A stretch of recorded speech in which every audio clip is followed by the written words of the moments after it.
អូខេសួស្តីបងប្អូនអរគ្នាខ្ញុំបាទក្រៃថ្ងៃនេះខ្ញុំមកបន្តសាច់រឿងអត្ថន័យដើរគ្មានបន្តដែលជាភាពបន្តហើយខ្ញុំក៏សូមអរគុណដល់ Brother ផនពេជ្រដែលបានឧបត្ថម្ភខ្ញុំ900រៀលនិង Brother ហេងរៀនដែលបានឧបត្ថម្ភខ្ញុំចំនួន21សែនផងដែរហើយនេះគឺជា QR របស់ខ្ញុំបើបងប្អូនចង់ donate ឲ្យអាច donate បានតើឥឡូវយើងចូលទៅកាន់សាច់រឿងរបស់យើងទាំងអស់គ្នា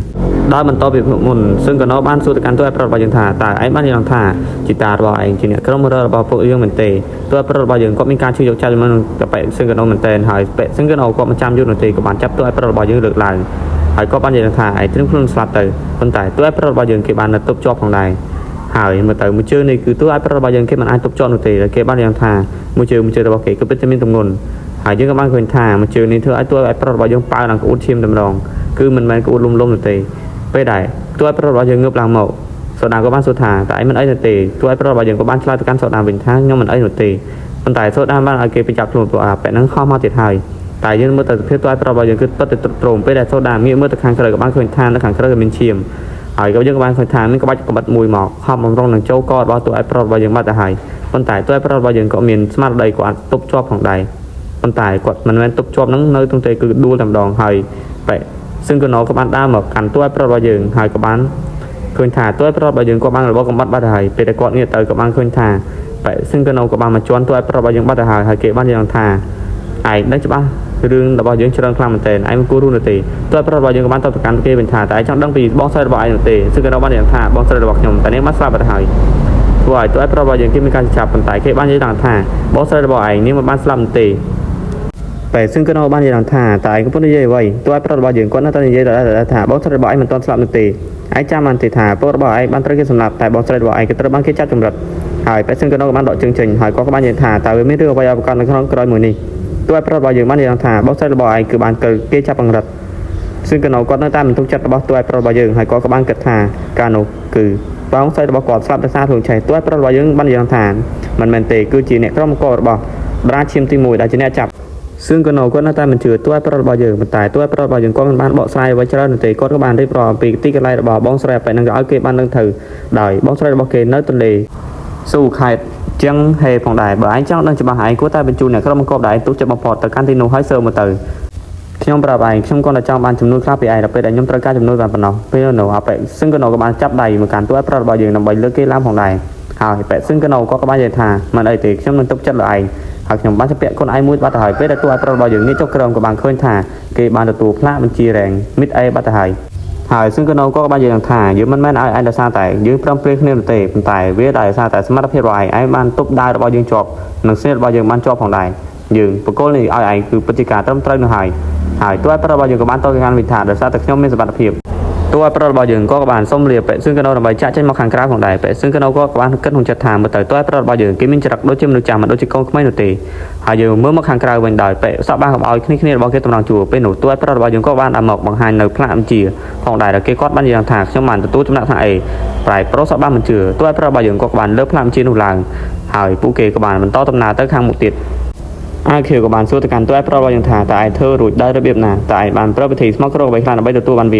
ាសូដាមានការភ្ញាក់ផ្អើលប៉ុន្តែទូឯប្រុសរបស់យើងគេមិនខ្វល់នោះទេចំណែកប្រុសសក់បានក៏បានឲ្យពួកគេស្ងាត់មកផងដែរហើយសូដាក៏បានសួរទៅកាន់ទូឯប្រុសរបស់យើងថាឯងធ្វើអ្វីបន្តទៀតទូឯប្រុសរបស់យើងក៏បាននិយាយថាខ្ញុំនឹងរកព្យាបាលនៅស្នូវវិញ្ញាណរបស់ខ្ញុំសូដាក៏បាននិយាយថាតើវាមានវិធីសាស្ត្រព្យាបាលដែរមែនទេទូឯប្រុសរបស់យើងក៏បានតបថាវាមានតើឯងស្គាល់ពេទ្យទេវតាដែរទេគាត់ព្យាបាលបានទាំងអស់នេះគឺជាគាត់ហើយយើងអាចស្មានថាគាត់គឺជាអ្នកខ្លាំងផងដែរដោយទូឯប្រុសរបស់យើងបាននិយាយឡើងទៀតថាគាត់អាចព្យាបាលសម្បីតែស្នូវវិញ្ញាណសូដានេះក៏បានគិតថាទូឯប្រុសរបស់យើងគាត់មានលុយនោះទេហើយនាងក៏បានគិតចូលគាត់ឡើងគាត់ក៏បាននិយាយថាតើទូឯប្រុសរបស់យើងចង់យកនាងដើម្បីទៅលក់ដើម្បីយកថ្លៃព្យាបាលមែនទេដោយឃើញបែបនេះអាខៀវគាត់ក៏មានការភ្ញាក់ផ្អើលដោយសារតែទូឯប្រុសរបស់យើងគឺនិយាយតែឯងដែលថាប្រុសអាខៀវមិនមើលឃើញសូដានោះទេទូឯប្រុសរបស់យើងក៏បានបដិសេធដោយគាត់បាននិយាយថាគាត់ព្យាបាលដោយការដោះដូរតែប៉ុណ្ណោះពេលនោះពួកគេក៏បានដើរទៅមុខប៉ុន្តែគាត់ក៏បានឈប់មកវិញដោយសារតែឃើញថាគ្នារបស់គេនៅខាងមុខគឺត្រូវបានអាណាវិបហាហើយគាត់ក៏បានងាកទៅឃើញថាបរិសម្នាក់គឺពាក់ស្បែកដូចជាខ្លាអញ្ចឹងហើយគេក៏បានងាកមកថាអាយ៉ាមានមនុស្សមកទៀតហើយយើងគួរសប្បាយលេងមែនតើគេក៏បានបោះអាពេលដែលគេកំពុងកាន់នឹងដៃចោលហើយប្រុសសក់បាននឹងគ្នារបស់ទូឯប្រុសរបស់យើងបានប្រងព្រៀបផងដែរប៉ុន្តែភ្លាមនោះគេក៏បានស្ទុំម្ដងហើយចាប់ដៃរបស់អាពេលសក់បាត់ទៅហើយ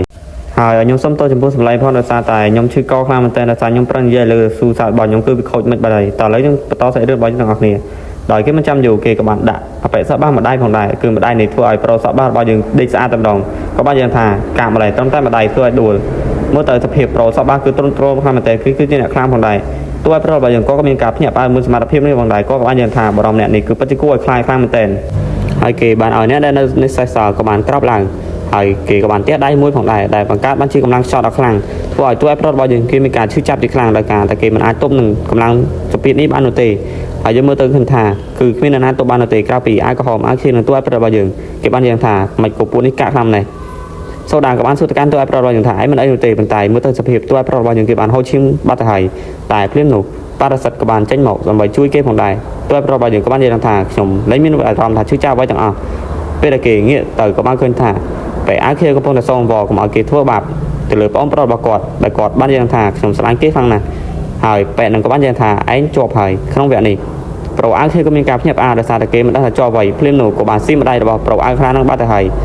យយើងក៏បានឃើញថាអាល់ខៀនគឺអាណិតខ្លាំងមែនទែនគឺដេកពាក្យបាត់ហើយទោះឲ្យប្រូរបស់យើងឃើញបែបនេះក៏មានការស្លុតចិត្តតែភ្លាមនោះផងដែរពេលអាល់ខ្លានឹងក៏បានងាកមកឃើញទោះឲ្យប្រូរបស់យើងហើយទោះឲ្យប្រូរបស់យើងក៏បានបញ្ញាប់រត់ផងដែរប៉ុន្តែគាត់មិនបានរត់បានប្រមាណនោះទេក៏បានឃើញថាបែកនឹងក៏បានមកតនគាត់បាត់ហើយក៏បាននិយាយជើងមួយទៅផងដើម្បីធាក់ទោះឲ្យប្រូរបស់យើងមិនដឹងពីរឿងអ្វីនោះទេមើលតែមកទោះឲ្យប្រូរបស់យើងក៏មានការជិះស្លងខ្លាំងមែនទែនហើយយើងក៏បានឃើញថាប្រូសបាក៏បានដឹងខ្លួនហើយដោយសារតែគឺមេដឹកនាំនៅតំបន់នេះក៏បានមកដាស់នឹងឯងហើយគាត់ក៏បានឲ្យគ្នាដែលត្រូវរបួសទៅមន្ទីរពេទ្យផងដែរក៏បានសួរទៅកាន់ប្រូសបាថាតើមានអ្វីកើតឡើងប្រូសបាក៏បានរៀបរាប់តាមដំណើររឿងដែលគាត់បាននិយាយថាគឺមានបរិមម្នាក់មានសក់អ្វីមានធំដូចជាយក្សពាក់ដោយស្បែកខ្លាផងដែរដែលលើបែបនេះមេតំបន់នៅទីនេះក៏បានគិតផងដែរថាអាចទេគឺជាគាត់ហើយគាត់បានចាំថាគឺជាមេដឹកនាំទី4អាឈុនហេធ្វើឲ្យអបិសបាមានការភ្ញាក់ផ្អើលមែនទែនអាឈឹងហេមែនទេដោយគាត់បានចាំថាអាឈឹងហេគឺគាត់រស់នៅឆ្ងាយពីទីនេះមែនទែនគាត់មានកម្លាំងខ្លាំងណាស់ដែលគាត់គឺជាអ្នកគ្រប់គ្រងផងដែរគឺជាមេដឹកនាំទី4នៃក្នុងមេដឹកនាំទាំង4នៃបកឈាមរបស់យើងពេលនេះតួប្រុសរបស់យើងក៏បានក្រាបឡើងហើយផងដែរហើយអាឈឹងហេក៏បាននិយាយថាឯងក្រាបឡើងហើយមែនទេឥឡូវខ្ញុំសូមហៅគាត់ថាបងខ្លាទៅដើម្បីវិស្រួហៅជាងហើយយើងក៏បានឃើញថាអ្នកទាំងពីរក៏បានស្ទុះស្ទាដើម្បីមករកកន្លែងអាឈឹងហេផងដែរដែលគាត់បាននិយាយថាយើងមិនគួរតែប៉ះពាល់គាត់នោះទេដោយបែសបាក៏បាននិយាយថាគាត់មានកម្លាំងខ្លាំងមែនទេហើយមេតំបន់នៅតំបន់នេះក៏បាននិយាយថាយើងគួរតែគោរពគាត់ដោយតែគាត់គឺជាថ្នាក់ដឹកនាំរបស់យើងគួរតែសុំទោសគាត់និងយកគេទាំង3នាក់ដើម្បីត្រឡប់មកវិញហើយពួកគេក៏បានមកដល់រោងភ្នំនេះផងដែរដែលជាកន្លែងអាឈឹងហេដែលជាបងខ្លារបស់យើងរស់នៅហើយគេក៏បានលិតអង្គមថ្វាយបង្គំហើយគេក៏បានឲ្យគ្នារបស់គេដែលជាប្រុសសបារត់អង្គមផងដែរភ្លាមនោះយើងក៏បានឃើញថាមានអ្វីមួយយ៉ាងមកវាយប្រហាររបស់មេដឹកនាំហើយគាត់មើលទៅនោះគឺជាក្របផ្លែឈើមួយតែប៉ុណ្ណោះបងខ្លាក៏បានចង់ថាឯពិតជាមានសមត្ថភាពដូចគេនិយាយបែនហើយមេដឹកនាំនៅតំបន់នេះក៏បានចង់ថាខ្ញុំមកទីនេះដើម្បីតែយកក្មេងៗត្រឡប់ទៅវិញតែប៉ុណ្ណោះសូមលោកម្ចាស់លើកលែងទោសហើយបងខ្លារបស់យើងក៏បានចង់ថាតើពួកគេនេះមែនទេហើយមេដឹកនាំក៏បានចង់ថាត្រូវហើយខ្ញុំនឹងមានកម្រងយកពួកគេដើម្បីទៅវឹកហាត់ផងដែរដើម្បីខ្លាចជាអ្នកចម្បាំងហើយយើងមើលទៅសភាពអាល់កុហុលនិងអាល់ខៀវមើលទៅគេដេកសមុកឡើងក្រលតែម្ដងបងខ្លាក៏បានចង់ថាតើយើងជាអ្នកវឹកហាត់គេដោយខ្លួនឯងលើរឿងនេះមេដឹកនាំក៏គាត់មិនបានចំទាស់អ្វីនោះដែរក៏បានគិតក្នុងចិត្តថាគាត់ខានយកសិស្សជាច្រើនឆ្នាំមកហើយតែគាត់កំពុងតែគិតអ្វីឲ្យប្រកាសនៅក្នុងពេលនេះបងខ្លារបស់យើងក៏បានចង់ថាឯងគិតថាយើងមិនមែនជាមនុស្សយើងក៏ចង់បានកូនសិស្សនឹងគេផងដែរដោយលើរឿងនេះមេដឹកនាំក៏គាត់មិនបាននិយាយអ្វីនោះដែរភ្លាមនោះប្រុសសបាក៏បាននិយាយឡើងថាមិនអាចនោះទេដោយសារតែម៉ាំងវ៉ៃដែលជាតួប្រុសរបស់យើងគេមិនមានស្នូវិញ្ញាណនោះទេឃើញទៅនេះមេដឹកនាំក៏បានហាមឃាត់ផងដែរតែភ្លាមនោះក៏បានឃើញថាគាត់ក៏បានស៊ីអ្វីឡើងប៉ាងបាត់ហើយនោះគឺជាផ្លែឈើដែរព្រឹត្តិការណ៍ជាប់ពោះបងខ្លារបស់យើងគប់ហើយគាត់បានយ៉ាងថាតែចាំមកបដៅយើងមិនទេបងខ្លារបស់យើងក៏មិនតប៉ាននោះទេគាត់ក៏បានដេញឲ្យពួកគេចាក់ចេញទៅផងដែរមេដឹកនាំនៅតំបន់នេះគាត់ក៏បានសុំលាទៅកាន់ព្រឹត្តិការណ៍ជាប់ពោះបងខ្លារបស់យើងហើយគាត់ក៏បានចាក់ចេញទៅផងដែរដោយឃើញបែបនេះតួប្រុសរបស់យើងគេក៏មានការភ្ញាក់ផ្អើលហើយក៏បានគិតថាតើបងខ្លានេះគឺជាមនុស្សប្រភេទណាឲ្យប្រកាសពេលនោះបងខ្លាក៏បានដើរមកនិយាយថាយើងឃ្លានហើយដោយសារតែការនិយាយអំបញ្ញមិញនេះបងខ្លាក៏បាននិយាយកាន់តួប្រុសរបស់យើងថាឯងមានពេលវេលា4ម៉ោងដើម្បីរកមកហូបឲ្យយើងស៊ីផងដែរតែមិនដឹងទេឯងនឹងដឹងប្រឹងជាមួយយើងហើយយើងនឹងសម្រាប់ឯងសម្បីតែដាវរបស់ឯងក៏យើងស៊ីផងដែរគឺមិនលើកលែងសម្បីតែឯងតួប្រុសរបស់យើងក៏បានតទៅកាន់គេវិញថាខ្ញុំមិនមានស្នូបវិញ្ញាណខ្ញុំមិនមានអាវុធអ្វីទាំងអស់ហើយខ្ញុំមិនមានក្បាច់គុណទៀតតើខ្ញុំអាចធ្វើវាដោយរបៀបណាបងខ្លារបស់យើងក៏មិនបានអ្វីនិយាយច្រើននោះទេក៏បានគប់ដាវតួប្រុសរបស់យើងទៅឲ្យតួប្រុសរបស់យើងវិញហើយក៏បានយ៉ាងថាយើងមិនត្រូវការដាវក៏ពេកកប៉ុកដូចជាឯងនោះទេភ្លាមនោះសូដាក៏បានឡាំប៉ាដល់ដោយសារតែបងខ្លាបានខំក្បាលរបស់នេះឯងបងខ្លាក៏បានដើរទៅកាន់អាវខៀវនិងអាវកុហកផងដែរហើយក៏បាននិយាយថាពួកឯងដេកដល់ពេលណារួចគាត់ក៏បានជាត់គេម្នាក់មកជឿផងដែរហើយគេក៏បាននិយាយថាក្រាបឡើងដើម្បីទៅរកអ្វីញ៉ាំជាមួយនឹងយើងហើយយើងមើលទៅសភាពអាវខៀវនិងអាវកុហកគឺដេកទាំងស្លាប់តែម្ដងហើយគាត់បាននិយាយថាកុំភ្លេចសោះឯងត្រូវទៅរកមហោបរបស់យើងក្នុងរយៈពេល4ម៉ោងនេះឯងកុំចង់គិតតាណាឲ្យសោះ ពេលដែលគាត់និយាយចប់ហើយគាត់ក៏បានស្ទុះចាក់ចេញពីទីនោះទៅផងដែរទោះប្រុសរបស់យើងក៏បានរត់តាមគាត់ផងដែរប៉ុន្តែយើងក៏បានឃើញថាគាត់បានចាក់ចេញទៅបាត់ហើយទោះប្រុសរបស់យើងគេមានការភ្ញាក់ផ្អើលដោយសារតែគេនៅផ្សែងខ្ពស់ខ្លាំងមែនទែនគឺមើលទៅគឺមិនឃើញអ្វីទាំងអស់ហើយគេបាននិយាយថាតែខ្ញុំរឹមហូបនៅទីបានដោយរបៀបណាក្នុងរយៈពេល4ម៉ោងខ្ញុំប្របាត់ជាឆ្លាប់តែម្ដងហើយពេលនោះសូដានក៏បានកែទៅកាន់ទួយប្រុសរបស់យើងឲ្យមើលទៅកាន់បងខ្លាដោយគាត់កំពុងតែស្ទុះកាន់អាខៀវនិងអាល់កុហុលដើម្បីលោតពីកន្លែងមួយទៅកន្លែងមួយធ្វើឲ្យទួយប្រុសរបស់យើងគាត់មានការភ្ញាក់ផ្អើលហើយគាត់បាននិយាយថាតែគាត់អាចធ្វើរឿងនេះដល់របៀបណាខ្ញុំមិនអាចនៅទីនេះបាននោះទេខ្ញុំត្រូវតែរត់គេចផងដែរនៅពេលដែលទួយប្រុសរបស់យើងគាត់បាននិយាយចប់គាត់ក៏បានព្យាយាមតោងចុះតែជាអកុសលក៏បានតោងចំថ្មល្បៃផងដែរធ្វើឲ្យគាត់បានធ្លាក់ទៅខាងក្រោមប៉ុន្តែជាសំណាងល្អមកវិញគាត់ក៏បានតោងចំមិនឈើមួយផងដែរគាត់បាននិយាយថាខ្ញុំពិតជាមានសំណាងខ្លាំងមែនទែនដែលបានតោងចំវាសូដានក៏បានចេញមកសើចចំអកឲ្យគាត់ផងដែរដោយមើលទៅកន្លែងទួយប្រុសរបស់យើងនៅទឹកក្រោមនេះវាពិតជាខ្ពស់ខ្លាំងមែនទែនទួយប្រុសរបស់យើងថាខ្ញុំប្រកាសជាស្លាប់នៅទីនេះកន្លងផុតទៅ4ម៉ោងទួយប្រុសរបស់យើងក៏បានឃើញថាបងខ្លាក៏បានមកជួយគាត់ផងដែរបងខ្លាក៏បាននិយាយថាហេតុអ្វីឯងមិនស្ដាប់បង្គាប់របស់យើង